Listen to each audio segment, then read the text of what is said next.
সবার প্রথমে আপনাকে নমস্কার এবং আপনার মাধ্যমে যারা আমাদেরকে দেখছেন তাদের প্রত্যেককে শুভ নববর্ষের প্রীতি শুভেচ্ছা। আজকে আমাদের ফুলবাড়ি গ্রাম পঞ্চায়েতের উদ্যোগে, যা কদমতলা আরডি ব্লকের 19টা গ্রাম পঞ্চায়েতের মধ্যে একটি অন্যতম গ্রাম পঞ্চায়েত ফুলবাড়ি গ্রাম পঞ্চায়েত।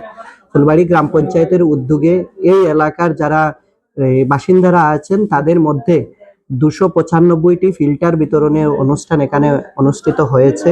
এই অনুষ্ঠানে আমাদের মধ্যে উপস্থিত আছেন আমাদের ফুলবাড়ি গ্রাম পঞ্চায়েতের মাননীয় প্রধান শ্রদ্ধেয় আলিমুদ্দিন সাহেব, উপস্থিত আছেন এই গ্রাম পঞ্চায়েতের থেকে নির্বাচিত শ্রদ্ধা পঞ্চায়েত সমিতির অন্যতম সদস্য শ্রদ্ধা শাহনাজ বেগম মহোদয়া, উপস্থিত আছেন আমাদের পঞ্চায়েত সমিতির অন্যতম সদস্য শ্রদ্ধেয় হাসিম তালুকদার মহোদয়, উপস্থিত আছেন এই গ্রাম পঞ্চায়েতের মাননীয় উপপ্রধান আব্দুল সালাম সাহেব।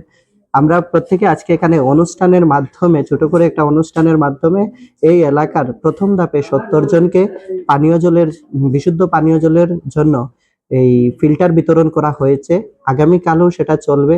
এরকম 4 দিনে আমরা 295খানা ফিল্টার এই এলাকার মানুষের মধ্যে বিতরণ করা হবে, যা এই গ্রাম পঞ্চায়েতের এফএফসি ফান্ডের টাইট ফান্ডের যে টাকাটা ছিল সেখান থেকে প্রায় 3,63,440 টাকা খরচ করে মিল্টন ফিল্টার, উন্নত মানের ব্র্যান্ডিং ফিল্টার, এগুলি প্রদান করা হয়েছে, যা একটা অভূতপূর্ব উদ্যোগ। এর আগে কোনোদিনও এই এলাকাতে এই উদ্যোগ গ্রহণ করা হয়নি। এবার মাননীয় প্রধান মহোদয় শ্রদ্ধেয় আলিমুদ্দিন সাহেবের নেতৃত্বে, যে আমাদের মাননীয় মুখ্যমন্ত্রী এবং আমাদের দেশের প্রধানমন্ত্রীর যে সংকল্প সবকা সাথ সবকা বিকাশ, সেই মন্ত্রকে পাথেয় করে দলমত নির্বিশেষে প্রত্যেকটা মানুষের যেন একটা বিশুদ্ধ পানীয় জল পান করার সুযোগ পায়, তার জন্য এই উদ্যোগটা নেওয়া হয়েছে।